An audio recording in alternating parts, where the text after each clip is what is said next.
اپنی قربانیوں سے اللہ کے یہاں اپنے آپ کو قبول کروا کر جو کام کرے گا اس کی بات قبول کی جائے گی، کیونکہ بعض مرتبہ آدمی اپنے اثر رسوخ کی بنیاد پر یہ کہتا ہے کہ میں یہ کہوں گا یہ ہو جائے گا،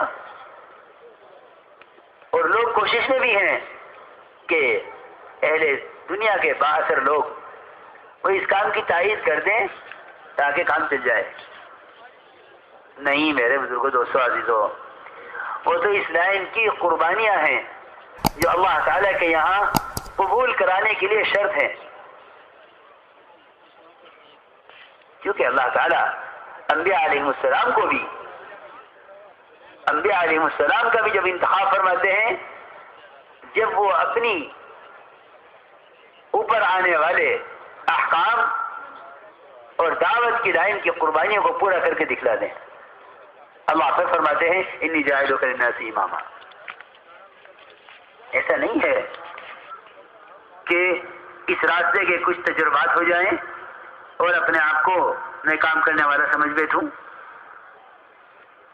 نہیں میرے دوستو عزیزوں، اللہ کے بندے کے درمیان اس کے احکام اور قربانیاں اس لائن کی، یہ دو چیزیں اصل ہیں جو اللہ کے یہاں اپنے آپ کو قبول کرانے کے لیے شرط ہیں۔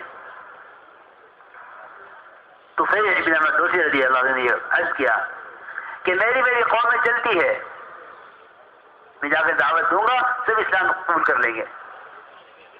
اللہ کی شان، جا کر دعوت دی، قوم نے اسلام قبول کرنے سے انکار کر دیا، واپس آ گئے۔ دیکھو میری بات یاد رکھنا، نہ ہدایت کرامتوں سے پھیلے گی، نہ ہدایت اپنے اثر رسوخ سے آئے گی، اور نہ ہدایت خدا کی قسم ملک و مال سے آئے گی۔ ہدایت کے لیے وہ طریقہ محنت مطلوب ہے جو محمد صلی اللہ علیہ وسلم اور آپ کے صحابہ کا ہے۔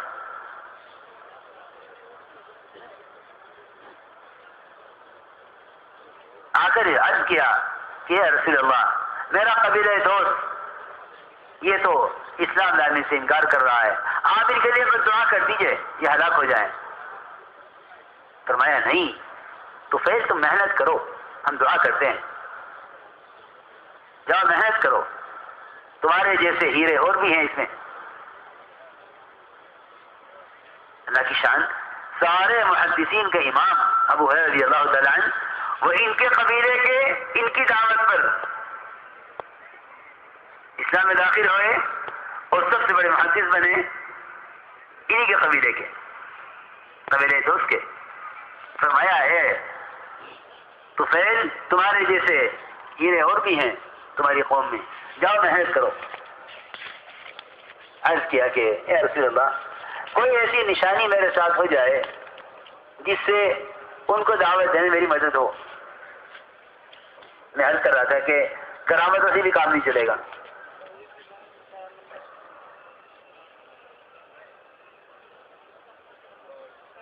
میرے دوست عزیزوں،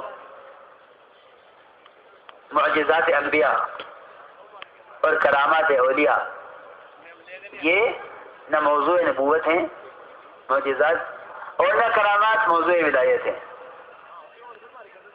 ہرگز نہیں۔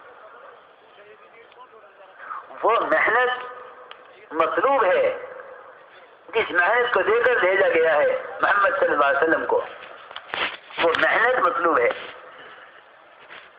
اگر یہ بیٹھے بیٹھے چاہے کہ میرے اندر کی روحانیت سے لوگوں کو ہدایت ہو جائے، تو یاد رکھنا انبیاء علیہ السلام روحانیت کے امام اور محمد صلی اللہ علیہ وسلم امام الانبیاء۔ آپ کی روحانیت کا تو کوئی حد و کوئی ٹھکانہ نہیں ہے، لیکن اس سب کے باوجود آپ فرماتے ہیں اس دعوت کی محنت میں جو اذیتیں مجھے دی گئی ہیں وہ کسی کو نہیں دی گئی۔ کیوں؟ دیکھو میرے محترم دوستو، یہ بات یاد رکھنا کہ دعوت کی لائن کی اذیتیں تو صرف طریقہ نبوت میں ملیں گی، ورنہ کسی طریقے میں نبوت کی لائن کی اذیتیں نہیں ہیں، کہ نبوت کی لائن کی اذیتیں صرف دعوت میں ہیں، نبوت کی لائن کی اذیتیں صرف دعوت میں ہیں۔ میں عرض کر رہا تھا کہ کرامت کسی بھی کام میں چلے گا، انہوں نے عرض کیا کہ مجھے کوئی ایسی نشانی میرے ساتھ ہو جاوے کہ میری قوم کو دعوت دینے میری مدد ہو، تو آپ نے فرمایا اے اللہ اس کے لیے کوئی نشانی کر دے۔ جب یہ مانگ رہا ہے فرماتے ہیں کہ ان کی آنکھوں کے درمیان ایک ایسی روشنی ظاہر ہو گئی کہ اس روشنی کے ساتھ ابھی قوم کی طرف چلے تو خیال آیا کہ قوم یہ کہے گی کہ اپنا دین بدلا تھا، اسلام قبول کیا تھا، اس لیے چہرہ بدل گیا ہے۔ وہاں گھبرا گئے اور دعا کی اللہ سے، اے اللہ اس روشنی کو کہیں اور منتقل کر دے، میرا چہرہ صاف کر دے اس سے۔ حالانکہ تیز روشنی تھی اور اللہ کی طرف سے ایک نشانی تھی اور کرامت تھی، لیکن دعا کی اے اللہ ہٹا اس روشنی کو میرے چہرے سے کہ میری قوم یہ کہے گی اسلام قبول کیا تھا، چہرہ بدل گیا ہے۔ چنانچہ وہ روشنی ان کے کوڑے میں منتقل ہو گئی، گئے قوم کے پاس۔ میں عرض کر رہا تھا کہ اس کے باوجود بھی کام نہ چلا اور قوم نے اسلام سے انکار کر دیا۔ آپ نے فرمایا طفیل تم محنت کرتے رہو، کیونکہ میں عرض کر رہا تھا کہ ہر شخص سے اللہ کے یہاں کتنی قربانیاں مطلوب ہیں وہ متعین ہیں۔ جب قربانیاں مطلوب سطح کو پہنچ جاتی ہیں اللہ کی طرف سے ہدایت کے فیصلے ہو جاتے ہیں۔ یہی طفیل بن عمرو دوسی رضی اللہ تعالیٰ نے، جن کی قوم میں سے کسی نے بات نہ سنی، اور یہی وہ طفیل بن عمرو دوسی ہیں جو چند سال کے بعد 80 خاندانوں کو اسلام میں داخل کر کے خیبر پہنچے۔ میری ساری بات کا خلاصہ یہ ہے کہ جو بات مسجد کے ماحول میں سمجھ میں آئے گی وہ مسجد سے بات سمجھ میں نہیں آئے گی۔ اس لیے میرے بزرگ دوستو عزیزو، ہر مسجد میں ایمان کا اور مغیبات کا حلقہ قائم کرو اور ملاقاتیں کر کے لوگوں کو مسجد کے ماحول میں آنے پر آمادہ کرو۔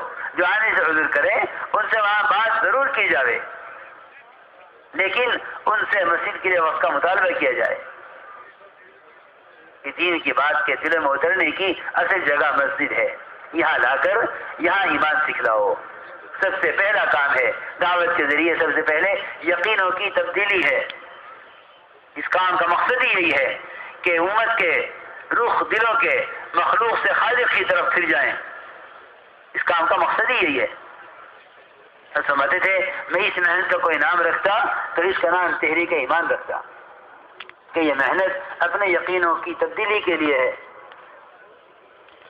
مسجد میں لا کر یہاں ایمان سکھلاؤ اور ایمان کی تعلیم دو۔ ایمان کی تعلیم دو۔ ایمان کسے کہتے ہیں؟ دیکھو، ایمان بالغیب اصل ہے۔ ایمان بالغیب اصل ہے۔ جس چیز کی تصدیق دے کر کی جائے اس کو ایمان نہیں کہتے۔ کفار مشرکین جو خبر سنتے تھے اس کا ثبوت مانگتے تھے کہ ہمیں دکھلا دو تو ہم مان جائیں گے۔ حالانکہ میں عرض کرتا ہوں کہ اس زمانے میں بھی اگر کوئی مسلمان یہ کہے کہ ہاں اللہ کے نبی صلی اللہ علیہ وسلم نے یہ بات فرمائی ہے، یہ بات تو فرمائی ہے، لیکن یہ نظر تو آ نہیں رہی ہے، میرے بزرگ دوستو عزیزوں، نعوذ باللہ، یہ تو محض کافروں کا اور مشرکین کا مزاج تھا کہ وہ آپ کی خبروں کو سن کر پوچھتے تھے کہ اس کا ثبوت کیا ہے۔ مومن کے ایمان کا تقاضا یہ ہے کہ وہ محمد صلی اللہ علیہ وسلم کی لائی ہوئی تمام خبروں کو محمد صلی اللہ علیہ وسلم کے اعتماد پر یقینی مانیں، اس میں شک کی ذرا برابر گنجائش نہیں ہے، کیونکہ حضور اکرم صلی اللہ علیہ وسلم جو وعدے فرماتے تھے ان وعدوں کو منافقین بھی سنتے تھے، امام علی بھی سنتے تھے۔ منافقین کہتے تھے ما وعدنا اللہ ورسولہ الا غرورا، کیونکہ وعدے سن کر حالات کو دیکھتے تھے، اور صحابہ وعدے سن کر حکم کو دیکھتے تھے۔ اللہ مجھے معاف فرمائے، اس زمانے میں بھی بات